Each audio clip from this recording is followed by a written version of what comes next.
এইটো ইণ্ডিয়াৰ ভিতৰত প্ৰথম ইয়াত আছে। এওঁলোক একেলগে তিনিজন আছে, শিৱ, নাৰায়ণ আকৌ শিৱ। এইটো আপোনাৰ দেৱতাৰ ভিতৰত শ্ৰেষ্ঠ দেৱতা গণেশ, মাজত ৰাখিছে গণেশক। এওঁলোক পাঁচজন হৈছে হৰিহৰ। হৰিহৰৰ যুদ্ধ হৈছিলে যে, চাৰিবেদৰ শাস্ত্ৰ ইয়াত আছে। এইফালে এইটো আপোনাৰ অৰ্ধনাৰীশ্বৰ, আধা পুৰুষ আধা মহিলা, লগত এজন আছে। এওঁলোক দুজন হৈছে জয় আৰু বিজয় ঈশ্বৰৰ দুৱাৰপাল। এওঁলোক চাৰিওফালে শিৱৰ মাজত বিষ্ণুৰ চৰণ দুটা হাত ৰাখিছে চতুৰ্ভুজৰ মাজত। এইটো বিষ্ণু চৰণ, এইখন হিন্দু মানুহৰ ঘৰত থাকে নৱঘৰত। আমি ৰাতিপুৱা আৰু গধূলি দুবেলা আমি নমস্কাৰ কৰোঁ। নমস্কাৰ বন্ধু বান্ধৱীসকল, ডিজাইন কলিতা ভ্লগলৈ আপোনালোকক পুনৰবাৰ স্বাগতম জনাইছোঁ।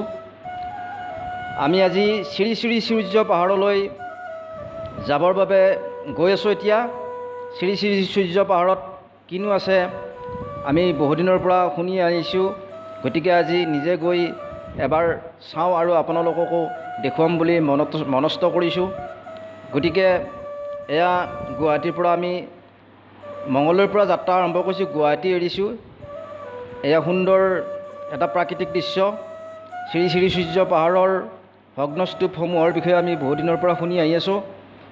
শ্ৰী শ্ৰী সূৰ্য পাহাৰৰ যিসমূহ পুৰণিকলীয়া ভগ্নস্তূপ আছে তাৰে ইতিহাসৰ বিষয়ে আমি কিছু কথা জানিব পাৰিম। এয়া আহি আমি শ্ৰী শ্ৰী সূৰ্য পাহাৰৰ মূল প্ৰৱেশদ্বাৰত উপস্থিত হৈছোঁ। লগতে ইয়াতে পূজাৰীদেৱক আমি লগ ধৰি এই বিষয়ে আমি শ্ৰী শ্ৰী সূৰ্য পাহাৰৰ বিষয়ে আমি জানিবলৈ চেষ্টা কৰিম। এয়া সোঁ চাইডে গাড়ী ৰখাবৰ বাবে বৰ সুন্দৰ ব্যৱস্থা আছে। এয়া ভগ্নস্তূপসমূহৰ শিলাখণ্ডসমূহত শিলা মূৰ্তিবিলাক আছে ইয়াতে। এয়া পূজাৰীদেৱক আমি দেখা পাইছোঁ, তেখেতৰ পৰা আমি জানিব পাৰিম নিশ্চয়। আহকচোন তেখেতৰ পৰা কি জানিব পাৰোঁ আমি শুনি লওঁ। হয়, যেতিয়া কুৰুক্ষেত্ৰ যুদ্ধখন হৈছিলে তেতিয়া বিষ্ণু অৰ্জুনৰ আগত বিশ্বৰূপটো দেখাই দিছিলে। 12খন বাহু আৰু পদুমৰ ওপৰত আৰু মূৰত সৰ্প লৈ থিয় হৈ আছে। এইটো ইণ্ডিয়াৰ ভিতৰত প্ৰথম ইয়াত আছে। এওঁলোক একেলগে তিনিজন আছে, শিৱ, নাৰায়ণ আকৌ শিৱ। এইটো আপোনাৰ দেৱতাৰ ভিতৰত শ্ৰেষ্ঠ দেৱতা গণেশ, মাজত ৰাখিছে গণেশক। এওঁলোক পাঁচজন হৈছে হৰিহৰ। হৰিহৰৰ যুদ্ধ হৈছিলে যে, চাৰিবেদৰ শাস্ত্ৰ ইয়াত আছে। এইফালে এইটো আপোনাৰ অৰ্ধনাৰীশ্বৰ, আধা পুৰুষ আধা মহিলা, লগত এজন আছে। এওঁলোক দুজন হৈছে জয় আৰু বিজয় ঈশ্বৰৰ দুৱাৰপাল। এওঁলোক চাৰিওফালে শিৱৰ মাজত বিষ্ণুৰ চৰণ দুটা হাত ৰাখিছে চতুৰ্ভুজৰ মাজত। এইটো বিষ্ণু চৰণ, এইখন হিন্দু মানুহৰ ঘৰত থাকে নৱঘৰত। আমি ৰাতিপুৱা আৰু গধূলি দুবেলা আমি নমস্কাৰ কৰোঁ, প্ৰণাম কৰোঁ। এইটো আপোনাৰ শিৱগৃহ, শিৱৰ প্ৰথম পুত্ৰ এয়া কাৰ্তিক। এই দুটা শিৱগৃহ। শিৱগৃহৰ মাজত ৰাখিছে গণেশক। তাত পাৰ্বতী গা ধুইছিলে, যেতিয়া গণেশক দুৱাৰপাল কৰিছিলে তেতিয়া শিৱই মূৰটো কাটিছিলে নিজৰ পুত্ৰৰ। তাৰপিছত হাতীৰ মূৰটো লগাই দিছিলে ন, হাতীৰ মূৰটো লগাই দিছিলে। তুলসী মাৰ ঘৰত উঠি আহিছিলে যে, এইটো বিষ্ণুৰ চৰণত যদি এটা তুলসী পাত দিয়া নহয়, শংখটো নুফুগাই, তেতিয়া বিষ্ণু পূজা কেতিয়াও সমাপ্ত নহয়। কিয় তুলসী মাৰ সৃষ্টি হ'ব লগা হ'ল, কিয় শংখচূড় মৰিব লগা হ'ল। তুলসীৰ তলত সদায় বিষ্ণুৱে শালগ্ৰাম হিচাপে থাকে। তুলসী গছৰ তলত তুলসী মাক ভালকৈ পূজা কৰিলে ভাল ফলটো ঘৰতে পোৱা যায়। এইফালে আহা। প্ৰথমতে ইয়াতে আছিল, সেইদিনত ইয়াতে আছিল, ইয়াতে হৈছিলে। আৰু সেই যজ্ঞটো আমি ইয়াতে ওপৰত কৰোঁ, 9 দিন 9 ৰাতি সেই যজ্ঞটো কৰা হয় পূৰ্ণিমাৰ পৰা। এইটো নাৰায়ণৰ শংখ, এইটো চক্ৰ, সেইটো ওপৰত গদা, সেই যে গছৰ গুড়াত পৰি আছে, সেইটো গছডালৰ আগত এনেকৈ পথালিটো এনেকৈ আছে। এইটো হৈছে আপোনাৰ পদুমৰ পাহি। ইয়াতে 99,999 শিৱলিংগ আছে, মানে 1 লাখৰ কাৰণে এটা কম। সেইকাৰণে ভাৰতবৰ্ষৰ ভিতৰত শ্ৰী শ্ৰী সূৰ্য মহাপীঠস্থানখন আপোনালোকে য'ত আহি ৰাতিপুৱাই থিয় হৈছে, এইখিনি দ্বিতীয় কাশীধাম বুলি কয়। মই আপোনালোকে ক'ত নামিছে? প্ৰথমে আজি ৰাতিপুৱাই কাশীধামত নামিছে। ধামত নামিলে কি হয়তো আপোনালোকে নিজেই জানে, ক'বই নালাগে। বহুত টকা পইচা খৰচ কৰি ধামলৈকে যায়। প্ৰথম ধামখন উৰিষ্যাত আছে, দ্বিতীয়খন আমাৰ অসমৰ এটা বহুমূলীয় সম্পদ। সেইটো নাজানো, তেওঁলোকে থৈছে পুৰীত আছে, তাত পূৰ্ণ হৈছে। ইয়াতে এইখন দ্বিতীয় হ'ল, সেইখন প্ৰথম হ'ল। অলপ নম কৰা, থিয় কৰা। মই অলপ মন্ত্ৰ মাতিছোঁ ৰাতিপুৱা। পূজাৰীদেৱক আমি ধন্যবাদ জ্ঞাপন কৰিছোঁ।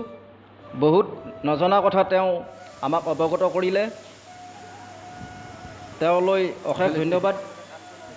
এই শ্ৰীসূৰ্য পাহাৰৰ ভগ্নাৱশেষসমূহৰ বিষয়ে আমি আৰু তথ্য লাভ কৰিছিলোঁ। শ্ৰীসূৰ্য পাহাৰৰ প্ৰত্নতাত্ত্বিকস্থলী পৰম্পৰাগতভাৱে সূৰ্য উপাসনাৰ লগত জড়িত স্থান। এই উপাসনাস্থলীখন দৰাচলতে তিনিটা প্ৰধান ধৰ্ম হিন্দু, বৌদ্ধ আৰু জৈন ধৰ্মৰ মহামিলনৰ ভূমি। এই তিনিওটা ধৰ্মৰ প্ৰত্নতাত্ত্বিক ধ্বংসাৱশেষসমূহ শ্ৰীসূৰ্য পাহাৰৰ সমগ্ৰ পাদদেশত সিঁচৰিত হৈ আছে। এই প্ৰত্নতাত্ত্বিক ধ্বংসাৱশেষসমূহৰ ভিতৰত সবাতোকৈ উল্লেখযোগ্য হ'ল বিষ্ণুৰ দণ্ডায়মান মূৰ্তি। ইয়াৰ লগতে অন্যান্য মূৰ্তিও অসংখ্য শিলত কটা শিৱলিংগ দেখা যায়। এই শিৱলিংগসমূহৰ বাহিৰেও এই পাহাৰখনত আন বহু শিলত কটা গুহা, শিৱ, বিষ্ণু, হৰিহৰ আদিৰ প্ৰতিকৃতি আৰু মূৰ্তি দেখা যায়। অন্যহাতে অতি আশ্চৰ্যজনক আৰু বিশেষভাৱে উল্লেখনীয় হৈছে এই সকলো প্ৰত্নতাত্ত্বিক অৱশেষ খ্ৰীষ্টাব্দ ৮ম-৯ম শতিকাৰ। অৰ্থাৎ এই শিলত কটা মূৰ্তিসমূহৰ বৰ্তমান বয়স ২০০০ বছৰৰো অধিক। এই শ্ৰীসূৰ্য পাহাৰৰ চাৰিওকাষে বৌদ্ধ ধৰ্মৰ কিছুসংখ্যক শিলত থকা স্তূপ সিঁচৰিত হৈ আছে। এই স্তূপসমূহ খ্ৰীষ্টীয় ১ম শতিকাৰ হ'ব পাৰে বুলি অনুমান কৰা হৈছে। এই পাহাৰখনৰ আন এক শিলাগ্ৰামত জৈন ধৰ্মৰ গুৰু আদিনাথ আৰু নেমিনাথৰ প্ৰতিকৃতি খোদিত কৰা আছে, যাৰ সময়কাল প্ৰায় খ্ৰীষ্টীয় ৯ম শতিকা। শ্ৰীসূৰ্য পাহাৰত হিন্দু ধৰ্মৰ আন দুটা মন্দিৰসমূহৰ ভগ্নাৱশেষ পুৰাতাত্ত্বিক খনন কাৰ্যত উদ্ধাৰ হৈছে। প্ৰত্নতাত্ত্বিক উৎখননত উদ্ধাৰ হোৱা আন বহুতো প্ৰাচীন সামগ্ৰী এই পুৰাতাত্ত্বিক স্থানতেই অৱস্থিত সংগ্ৰহালয়ত প্ৰদৰ্শনীৰ বাবে ৰখা হৈছে। শ্ৰীসূৰ্য পাহাৰৰ প্ৰত্নতাত্ত্বিক স্থল দেশৰ জাতীয় সম্পদ ৰূপে ১৯৯৬ খ্ৰীষ্টাব্দতেই ভাৰতৰ গেজেটিয়াৰত নথিবদ্ধ হৈছে।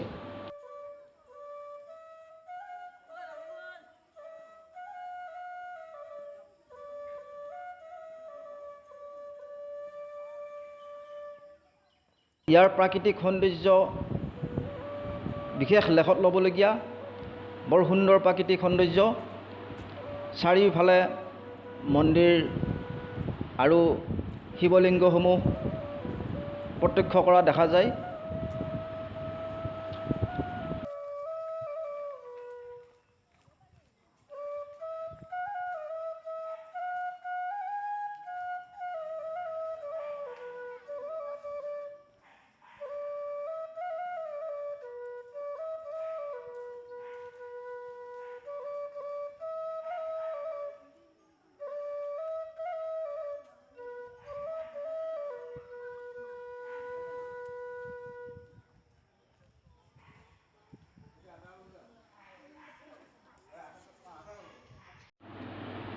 এইটো শ্ৰীসূৰ্যৰ মূল মন্দিৰ। এইটো নৱনিৰ্মিত, বৰ বেছি দিন হোৱা নাই। স্থানীয় ৰাইজ তথা চৰকাৰৰ সহায় সহযোগিতাৰ কাৰণে এই মন্দিৰটো এনেকুৱাকৈ সজাবলৈ এওঁলোক সক্ষম হৈছে। বৰ ধুনীয়া লাগে,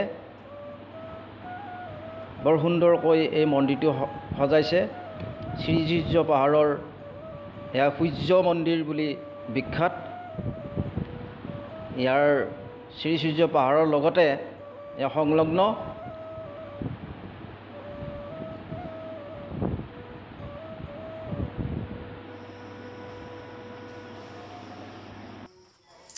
লগতে আৰু এটা কথা উল্লেখ কৰিবলৈ মই পাহৰি গৈছোঁ।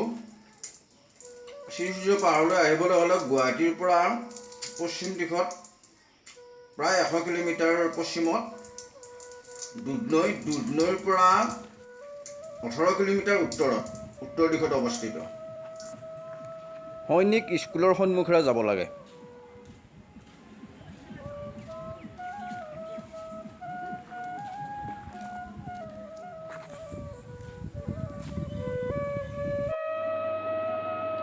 ইয়াত এটা সময়ত মন্দিৰ আছিল হাজাৰ হাজাৰ বছৰ আগত। এইটো ৰজাদিনীয়া এটি মন্দিৰ আছিল। এই মন্দিৰটো জুই খহি এতিয়া ভগ্নস্তূপত পৰিণত হৈছে। তথাপিতো ৰাইজৰ দৰ্শনাৰ্থীসকলৰ কাৰণে এই মন্দিৰটো চাবৰ বাবে এনেকৈ সযতনে তেওঁলোকে ৰাখিছে।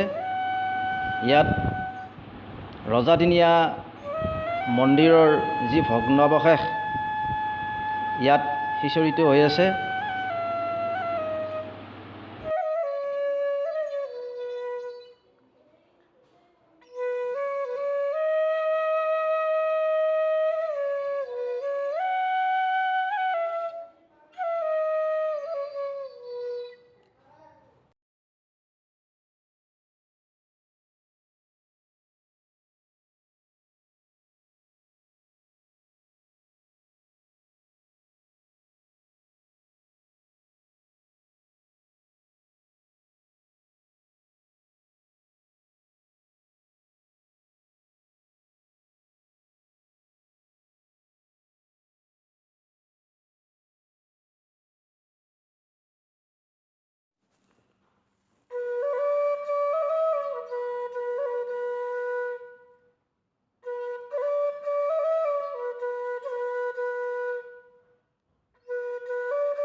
এই মন্দিৰৰ সম্ভৱ এইটোৱে আছিল মণিকূট।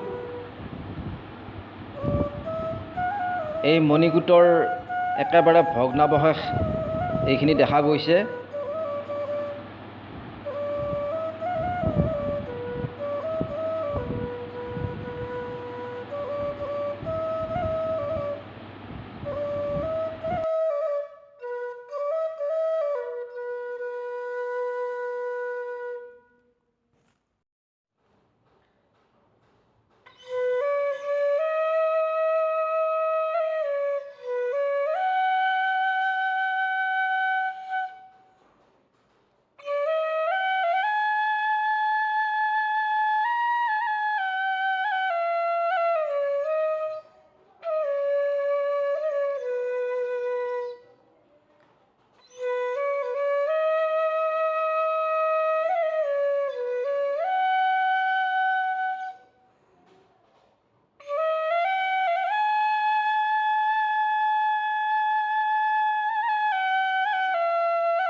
এইটো এটা গুহা, ভিতৰৰ ফালে অন্ধকাৰ। কি বা আছে ভিতৰত, এবাৰ গৈ চাই আহোঁ। অন্ধকাৰ।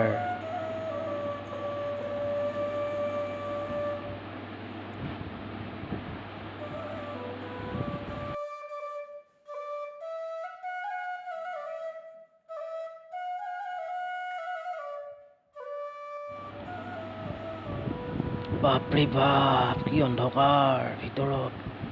কিমান দীঘল বা এই সুৰংগ। নাই নাই, ইয়াৰ ভিতৰত যাব নোৱাৰি, ইয়াৰ পৰাই ঘূৰিব লাগিব। হেৰাই যাব লাগিব ক'ৰবাত।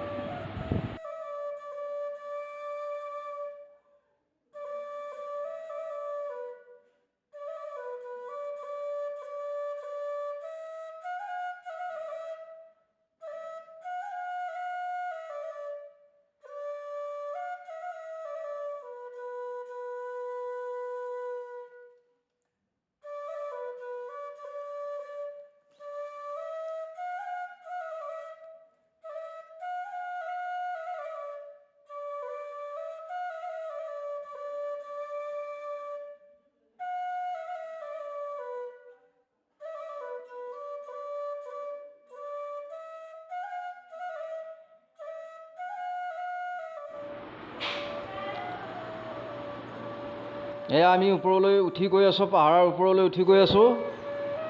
এইবিলাক ষ্টেপবিলাক বনোৱাই আছে। গৈ আছোঁ বহুত ওপৰত উঠি আহিলোঁ এতিয়া।